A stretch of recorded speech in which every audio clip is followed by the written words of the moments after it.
Welcome back to In the Garden. I am joined with Jordan from Grange Co-op, and today we're talking about all things leaves, all things fall leaves. Obviously, it's fall time.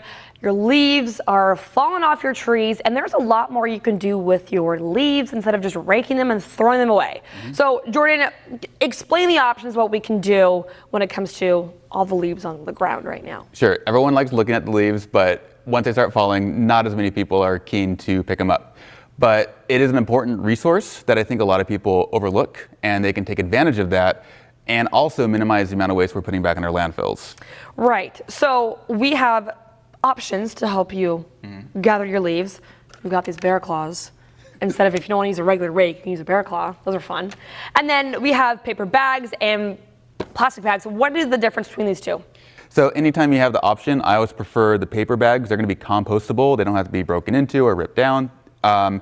That works on two levels. If you have to send it in to be picked up and your municipality allows it, the paper bags are great because worst case scenario, if it goes in a landfill, that's still a little less plastic. Even better if they have green waste like some local places do, they can throw that on there and not worry about that extra waste. You can also save your leaves if you have the room, and that seems a little hoarding, but they have a use. A lot of people who do backyard composting with their kitchen scraps and their lawn scraps will be familiar that too much green matter gives you a very slimy, gross compost that takes a while to break down. You want to balance that with 2 parts brown matter, dead drying stuff like leaves and straw, to 1 part green. So saving that gives you a resource over the whole year that you can use later. Awesome.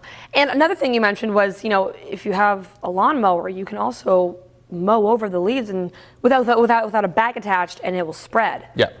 When you think about what the trees are doing when they're dropping their leaves, the brilliant fall colors are coming because the tree's no longer producing chlorophyll, that pigment that it needs to produce photosynthesis.